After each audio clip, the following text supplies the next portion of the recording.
동생들 안녕, 영규영이야. 한국사 10미닛.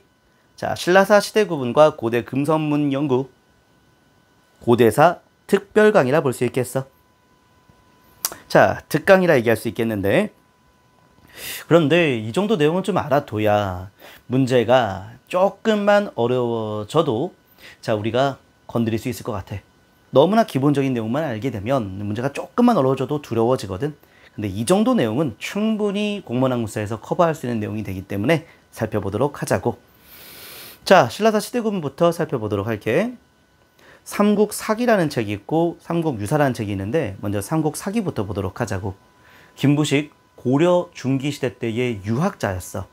유학자니까 당연히 유교사관에 입각해서 삼국사기를 썼겠지. 유교에서 중시하는 건 바로 혈통이야.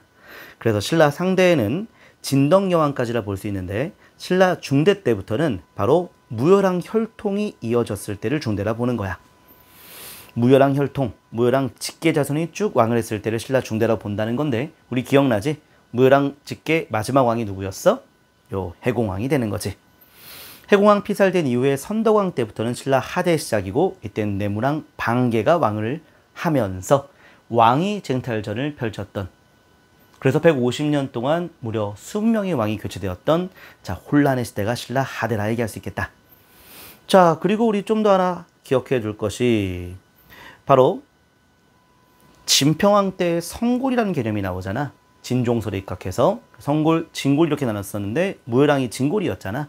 그래서 무열왕 때부터는 성골이 사라지게 되었지. 그리고 성골은 다시 부활하지 않는다는 것, 이것도 살짝 참고해서 알아두고. 자, 그리고 이제 삼국유사에 대한 내용인데 삼국유사를 썼던 사람 1년, 고려 후기 때의 승려였지. 승려였으면 뭘 강조해? 바로 어떤 종교? 당연히 불교를 중시하는데, 그래서 불교식 왕명을 썼던 시대를 매우 강조한 게 바로 삼국유사였다는 거지. 불교식 왕명을 썼던 시대가 법흥왕부터 시작해서 진덕여왕까지인데 누가 있어? 법흥왕, 진흥왕, 진지왕, 진평왕, 선덕여왕, 진덕여왕, 이런 왕들이 불교식 왕명을 썼던 신라 중고라고 얘기할 수 있겠어.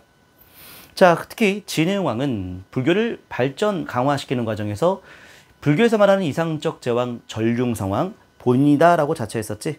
근데 그 전륜성왕을 자처했던 사람이 발해도 있었으니 바로 문왕이 그랬었다는 것도 참고해서 알아두고. 성골과 진골 개념 나눴던 진종설, 성골이라는 게 바로 석가모니의 혈통이라 보는 거잖아. 바로 진평왕 때라 볼 수 있겠지. 이때가 바로 신라 중고의 모습이라 기억하면 되겠어. 자, 그러면 법흥왕 전에 지증왕 때까지는 고유 왕명을 썼던 상고의 시대라 볼 수가 있겠고, 자, 그리고 하고의 시대는 바로 진덕여왕 다음인 무열왕 때부터가 되겠다. 중국식 시호를 썼던 무열왕 이후부터가 신라 하고라 얘기할 수 있겠네.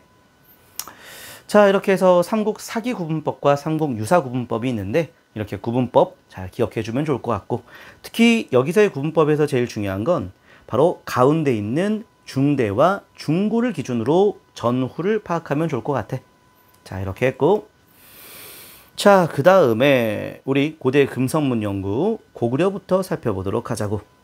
고구려의 관국원 기공비는 위나라 관국엄이 세운 비석이라 참고만 하면 될 것 같고, 광개토대왕릉비는 정말 중요하지. 특히 광개토대왕릉비는 한반도가 아니지 만주 집안에다 만들어 놓은 건데 장수왕이 만들었지. 고구려 건국설화와 광개토대왕의 업적, 특히 광개토대왕이 왜구를 격퇴했던 그 신묘년에 대한 기사가 아주 자세하지. 광개토대왕이 왜구 격퇴했던 그 기사가 신묘년 기사라 얘기할 수 있는데 그 내용이 아주 자세히 소개되어 있는데 이것을 일본이 왜곡해서 임나 일본부서를 주장하는 근거가 되기도 하지. 자, 무덤을 지키는 수묘인에 대한 내용도 있었는데 이렇게 확인해 보면 되겠고, 모두루 묘지는 모두루 귀족 가문에 대한 내록도 있지만 고구려의 건국설화, 또 하나 광개토대왕의 업적도 확인할 수 있지. 자, 그리고 충주고구려비 신라를 동이 매금이라 칭했잖아. 신라의 마립간을. 그리고 신라톤의 당주, 신라 내에 고구려의 지휘관 당주를 파견했다는 내용과 신라인들에게 관복도 하사한다는 그 내용은 바로 고구려가 신라를 굉장히 비하하는 표현이었잖아. 그런데 상대적으로 광개토대왕릉비 때에는 고구려와 신라의 관계를 거의 군신 관계로 봤거든. 그런데 충주고려비에서는 고구려와 신라와 관계를 형제관계로 봤다라는 것은 신라의 지위가 광개토 대왕 릉비를 만들 때보다는 더 좀 올랐다라는 걸 보여주고 있는 것이야. 자, 근데 이것을 단편적으로 암기하는 방식으로 접근하지 않았으면 좋겠어. 충주 고구려비 자체는 고구려와 신라를 비하하는 거야. 그런데 고구려 신라 관계가 형제 관계라 묘사했다라는 것은 광개토 대왕 릉비를 만들었을 때보다는 신라의 지위가 올라갔다라는 거지. 자, 그래서 상대적으로 접근하는 것이 필요하겠다. 자, 백제 무령왕릉 지석에서는 영동대장군 백제 사마왕, 영동대장군은 남조가 붙여준 명칭이었고 백제 사마왕 할 때 사마가 심화를 말하는데 심화는 섬을 말하는 거지. 그래서 당시 무령왕이 외에도 다녀왔다. 섬나라 외에도 다녀왔다는 것을 보여주고 있는 내용이었어. 자, 그리고 토지 신으로부터 땅을 샀다는 내용은 매직권을 통해서 당시 확인할 수 있는데 바로 도교적 성격을 띠고 있다고 볼 수 있겠지. 사택지적비.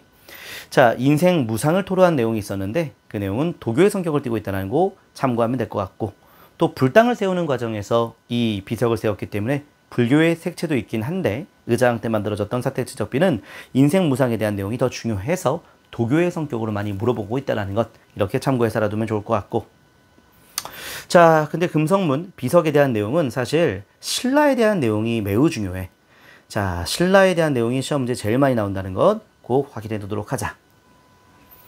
포항중성리비라고 하는 것이 있는데 지증왕 때 만들어졌던 이 비석은 재산 분쟁 처리에 대한 내용을 담고 있는데 신라에서 가장 오래된 비석으로 인정이 되었어. 그래서 우리 암기법으로 신생아 남자 여자 구별되기 전에는 먼저 중성에서 시작됐다라고 할까?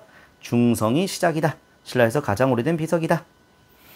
자, 그 다음에 포항 영일 냉수리비는 이것도 이제 재산 분쟁 처리를 담고 있는데, 자, 좀 중요한 특징이 바로 왕은 아직까지 사탁부 내에 소속되어 있다는 거고, 갈문왕 체제, 육부 체제, 촌주 관등 체제 이런 것들을 확인할 수 있는데, 자, 바로 지증왕 때 만들어졌던 영일 냉수리비 어떻게 암기했지?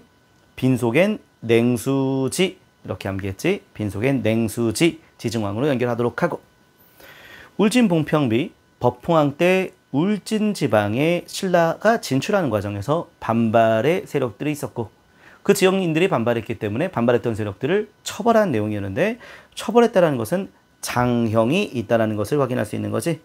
장형이 매우 중요한 내용이었어. 당시 또 화재 사건이 있었는데 그에 대한 규명도 있었고, 그리고 노인법도 매우 중요한 내용인데 노인법은 지방민을 처벌하는 법이 되겠고, 법이 있다는 것, 율령이 있다는 것, 울진 봉평비를 통해서 확인할 수 있는데 이때가 법흥왕 때였지. 또 왕은 현재 육부 내에 소속되어 있다는 것도 확인 가능하겠다. 자, 그래서 울주 천전이 각석에서 법흥왕을 성법흥대왕이라 표현했기 때문에 왕권이 그만큼 높아진 걸 반영하고 있긴 한데, 그리고 영천 청제비가 제방 쌓는 과정에서 부역 동원했다는 것을 확인할 수 있는 법흥왕 때의 비석이긴 한데, 시험 문제 제일 많이 나오는 건 지증왕 때 영일 냉수리비, 법흥왕 때 울진 봉평비라는 것. 법흥왕이 울진을 평정하면서 바로 율령을 반포했다는 걸 꼭 기억해 두도록 하자.